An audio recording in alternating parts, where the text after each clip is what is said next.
अगर पूर्व का पाप होगा, प्रारब्ध में हमने पूर्व जन्म में अगर सही कर्म नहीं करे होंगे, सत्कर्म नहीं करे, लगातार हम दुष्कर्म करते रहे हैं, तो उसका प्रभाव हमारे जीवन में आज प्रारब्ध के रूप में वही तो चित्तवृत्तियों में पड़ा हुआ है सब। तो इंद्रियां वैसी ही काम करेंगी जैसा पहले भरा था। खाते में आपने जो डाला है वही तो मिलेगा। वो बात अलग है, ब्याज सहित मिलता है, तो प्रारब्ध में भी ब्याज सहित ही मिल रहा है। अच्छा भी मिलता है तो ब्याज सहित मिलता है, और बुरा मिलेगा वो भी ब्याज सहित मिलेगा। तो पूर्व जन्म के द्वारा किए गए जो हमारे कर्म हैं, वही कर्म इस जन्म में प्रारब्ध के रूप में हमको प्राप्त होते हैं। और दो क्रियाएं होती हैं, एक होता है प्रारब्ध। हमारे जीवन में प्रभावी दो चीजें हैं, एक है प्रारब्ध और दूसरा है पुरुषार्थ। प्रारब्ध से जो जो प्राप्त हो रहा है हमको बिना इच्छा के प्राप्त होता है। आप सपने कितने भी देख लो, जो प्रारब्ध में होगा उतना ही मिलेगा।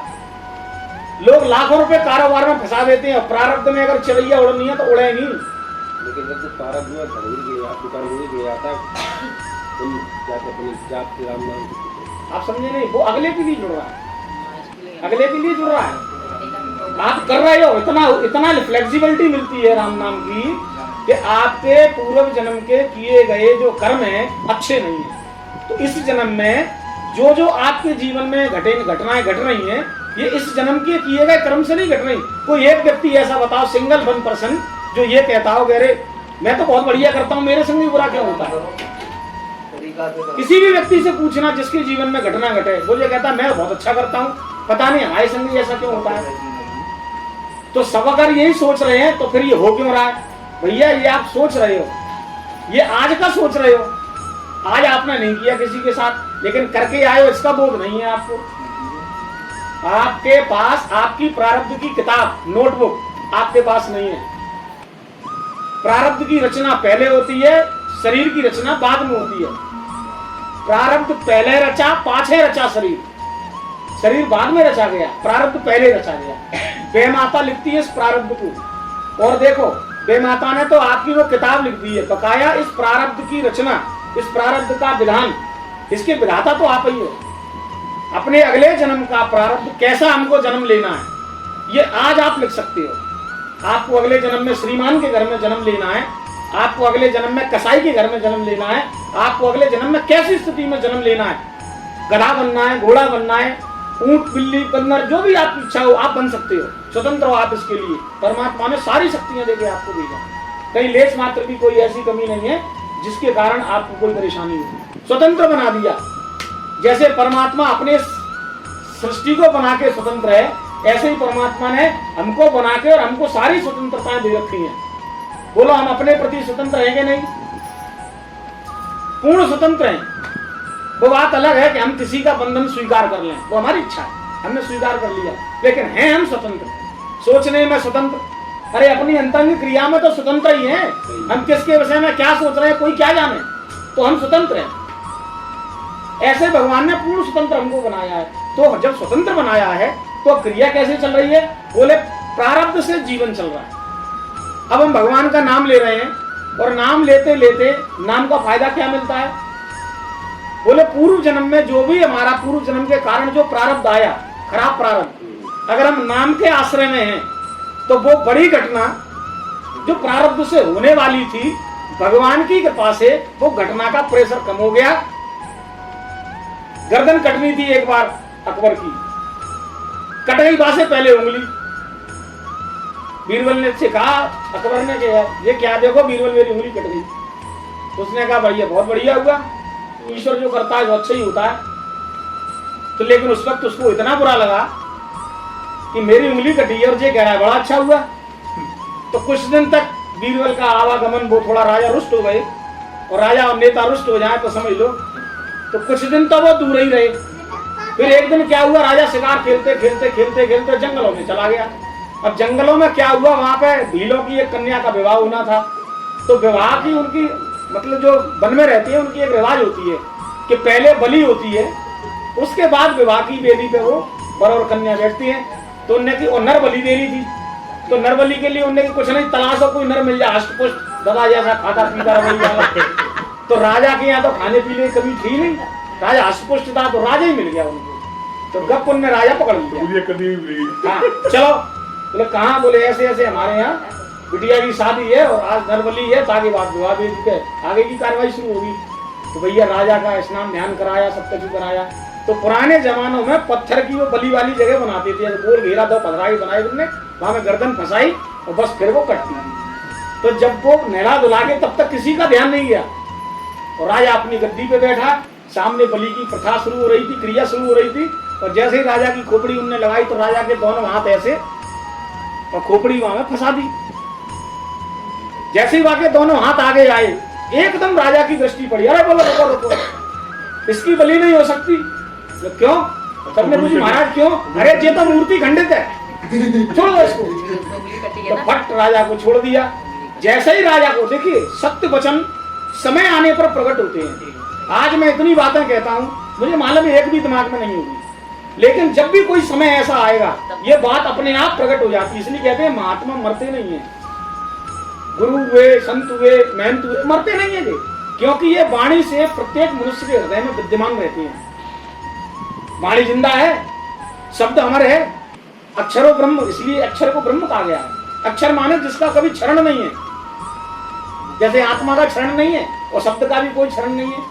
शब्द आपने बोल दिया, ब्रह्मांड में गया, अब ये अनवरत ब्रह्मांड में घूम रहा है और जिन जिन ने इन शब्दों को सुना है, वक्त आने पर वो खट कैच कर लेते हैं और कोई गुरु, वही संत अपने आप प्रकट हो जाता है, अरे ये बात उनने कही थी, अब ऐसा नहीं करेंगे, वो बच जाती है बड़ी बड़ी समस्याओं से। तो पक्षी उड़ा और मेरा मन नहीं लग रहा, फट से उड़ गया फुर, लेकिन वो सब जगह गया, कोई आश्रय नहीं मिला उसको। ऐसे ही आपके मन को आपके अलावा कोई दूसरा आश्रय नहीं है।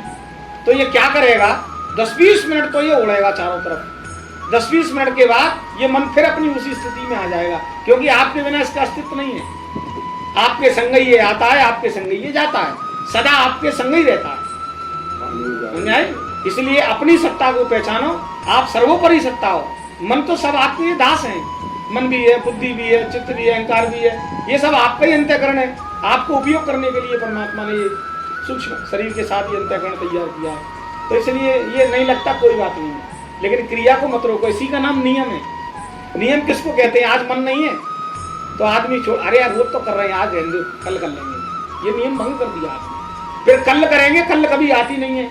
आज का आलस कल डबल हो जाता है। 3 दिन 4 दिन अगर कोई क्रिया छूट गई तो फिर 5वें दिन वो बहुत लंबा गैप हो जाता है और होता क्या, बंद ही हो जाता है। 70% लोगों की आराधना का सिस्टम इसीलिए बंद होता है क्योंकि वो अकेले आराधना कर रहे हैं। इसीलिए कहते संत सद्गुरुओं की शरण में जाओ और फिर उनसे जुड़ के आराधना करो। तो आज तुम्हारा मन नहीं है, लेकिन संत की वाणी आके अंदर से धक्का मारती है, तो ऐसा धक्का मारती है कि आपको करा देती है वो काम, करो क्यों दद्दू कह के गए करना है। मैं कोई बात आपसे कहूंगा, अभी आप अपने मन से छोड़ रहे हो, कर रहे हो, कोई बात नहीं है, लेकिन अब कल अगर किसी ने आदेश दिया कि आपको ये काम करना है तो बेशक नहीं लगे चाहे मन, फिर भी करना पड़ेगा। अरे क्लास में कई बार ऐसा होता है कि प्रोफेसर पढ़ा रहा है और हमारा मन नहीं लग रहा, लेकिन प्रेजेंटेशन तो है हमारी, और अक्सर यही होता है 70% प्रेजेंट बॉडी और एब्सेंट माइंड। क्लास में बैठे हैं, सामने वाला लेक्चर दे रहा है और हम मन से कहीं और खड़े हैं। क्लास में तो बॉडी, हमारा शरीर रखा है वहां, तो हम तो नहीं है। अगर हम होते तो हमें मालूम होता कि सामने वाले ने क्या समझाया था। वो पूछता है तो अपन शक हो जाते हैं क्योंकि हमने सुन ही नहीं पाया। सारी इंद्रियां मन के साथ चली गई। जब ध्यान ही चला गया मन के साथ में तो आपने क्या सुना? कुछ भी नहीं। तो प्रेजेंट बॉडी एब्सेंट माइंड, ये तो आपका डेली का प्रैक्टिकल है, होता है कि नहीं होता? लेकिन अगर हम व्यवस्थित हैं, उस क्लास में नित्य बैठ रहे हैं, तो मन कितनी देर के लिए जाएगा? घड़ी, 2 घड़ी, 4 घड़ी के लिए। क्लास तो 45 मिनट की होती है ना, 45 मिनट तो बाहर जाएगा नहीं। और अगर 45 मिनट मन जाता है तो आप क्लास की स्थिति में भी नहीं है। बैग फेंको, घर आओ, आराम से रोटी सब्जी बना कर हो गया काम, तो पढ़ाई क्या जरूरत है? तो ये ऊपर नीचे होता है क्योंकि इसका ये वायु की तरह इसको रोक पाना बहुत मुश्किल है। ये प्रश्न एक बार आपने जो किया है, ऐसा ही प्रश्न अर्जुन ने किया था भगवान श्री कृष्ण से। भगवान श्री कृष्ण बोले कि अर्जुन, योग के लिए मन का निग्रह बहुत जरूरी है, मन का रोकना बहुत जरूरी है, क्योंकि मन को जब तक नहीं रोकोगे, आप मन को स्थिर नहीं करोगे, तब तक योग दुष्प्राप्त है। और जिसका मन चंचल है वो कभी योगी हो भी नहीं सकता। तो अर्जुन बोले कि प्रभु, ये मन को तो वायु की भांति रोकना बहुत मुश्किल है, जैसे हवा को रोक पाना मुश्किल है। हवा को बांध नहीं सकते हम, बांध सकते हैं क्या? नहीं बांध सकते। तो ये फिर कैसे रुकेगा? तो भगवान ने 2 सूत्र दिए हैं। वो अर्जुन के लिए भी दिए और जन कल्याण के हम जैसे आप जैसे लोगों के लिए भी दिए। भगवान कह रहे हैं स्थिति के लिए निरंतर अभ्यास करने से। जैसे अपन कोई काम कर रहे हैं और अपना लक्ष्य है कि मुझे ये मंजिल प्राप्त करनी है, उसके लिए अपने को कंटिन्यूटी में अभ्यास करना है। कहते हैं ना प्रैक्टिस मैन परफेक्ट।